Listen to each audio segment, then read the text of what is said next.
दोस्तों, भारतीय नेवी के सामने एक बहुत ही बड़ी चुनौती खड़ी हो गई है और ये चुनौती ऐसी है जिससे कि न तो जीता जा सकता और हार तो हम सकते नहीं।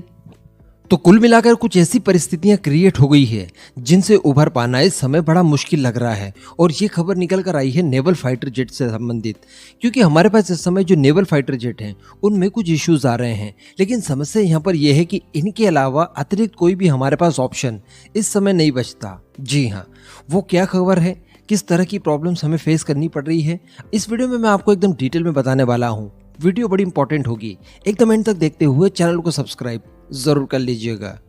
तो हम सभी लोग जानते हैं कि 2 तारीख को हमारा जो INS विक्रांत है, जो कि आज तक का भारत का सबसे बड़ा सबसे एडवांस शिप है, उसे हमने नेवी में कमीशन कर दिया है। आने वाले साल भर के अंदर ये ऑपरेशनल भी हो जाएगा। लेकिन दोस्तों, ऑपरेशनल होने के लिए सबसे ज़्यादा ज़रूरी चीज़ें क्या है?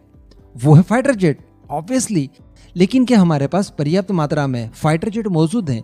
अभी हम लोग ये देखें, जो मैंने आपको पिछली वीडियो में भी बताया था कि जो हमारा INS विक्रमादित्य है, जो पुराना हमारा एयरक्राफ्ट कैरियर है, वो रिफिट के लिए गया हुआ है। और जब तक हमारा INS विक्रांत जो नया एयरक्राफ्ट कैरियर है वो ऑपरेशनल होगा, तब तक वो भी रिफिटिंग का काम पूरा कर चुका होगा। तो कहने का मतलब एक साथ हमारे पास 2 एयरक्राफ्ट कैरियर ऑपरेशनल हो जाएंगे। और हमारे पास जो नेवल फाइटर जेट है, जिन्हें MiG-21K कहा जाता है, जो हमने रशिया से खरीदे हैं, क्या ये उसके लिए पर्याप्त नंबर में है? हमारे पास नहीं है। दोनों को मिलाकर हमें कम से कम 60 तो चाहिए ही चाहिए, 60।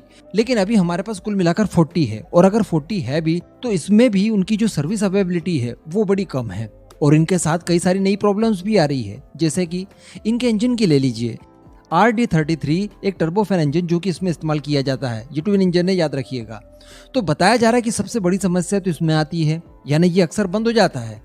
मैं ये नहीं कहना चाह रहा हूँ कि कभी ये फ्लाई कर रहा हो और फिर रास्ते में बंद हो गया हो हवा में, लेकिन ये कभी कभी स्टार्ट ही नहीं होता है। इस तरह की चीज़ें निकलकर सामने आई थी और इसके इंजन को लेकर काफ़ी ज़्यादा प्रॉब्लम्स है, जिस वजह से इसकी सर्विस अवेलेबिलिटी पर काफ़ी इम्पैक्ट पड़ता है। इसी के साथ साथ जो दूसरी सबसे बड़ी प्रॉब्लम वो ये है कि जब इसे आप लैंड करवाते हैं अपने एयरक्राफ्ट कैरियर पर, तो ये सरफेस को डैमेज कर देता है।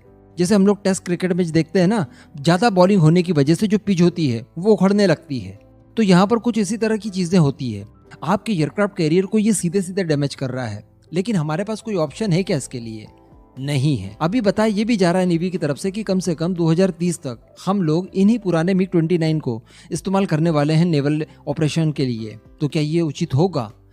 अगर हम लोग इन्हें इतने लंबे समय तक जुगाड़ करते करते इस्तेमाल करते हैं, तो सोचिए ये कितना रिस्की होगा हमारे पायलट्स के लिए, या फिर हमारी जो फायर पावर की कैपेबिलिटी है उसके लिए, या फिर हमारे एयरक्राफ्ट कैरियर के लिए, क्योंकि इसमें कई सारी प्रॉब्लम्स आ रही है। वो डैमेज कर रहा है सीधे सीधे एयरक्राफ्ट कैरियर को। तो फिर भला हम लोग करेंगे क्या? हमारे पास एकमात्र इस समय साधन यही है। ठीक है, यहाँ पर आप ये जरूर कह सकते हैं कि हम लोग विदेशों से जो 26-27 की संख्या में नया फाइटर जेट खरीदने वाले हैं, उसमें अमेरिका का F-18 सुपर हॉर्नेट ले लीजिए, या फिर फ्रांस से उसका रफाल M ले लीजिए। तो भैया उसकी तो अभी डील ही नहीं हुई है। अभी तो हम लोग दोनों फाइटर जेट्स को केवल परख रहे हैं कि कौन सा हमारे एयरक्राफ्ट कैरियर पर ज़्यादा सूटेबल रहेगा। जब ये सारी चीज़ें हम लोग डिसाइड कर लेंगे, किसी एक फाइटर जेट को चुन लेंगे, उसके बाद उस कंपनी से, उसकी मैन्युफैक्चरर से हम लोग नेगोशिएशन करेंगे। और आप जानते ही होंगे कि इस तरह के नेगोशिएशन 1-2 महीनों में नहीं हो जाते, बल्कि इसमें 2 साल भी लग सकते हैं। और 2 साल अगर नेगोशिएशन में लगे, चलिए साल भर भी लगा, तो उसकी फिर डिलीवरी कब करेंगे?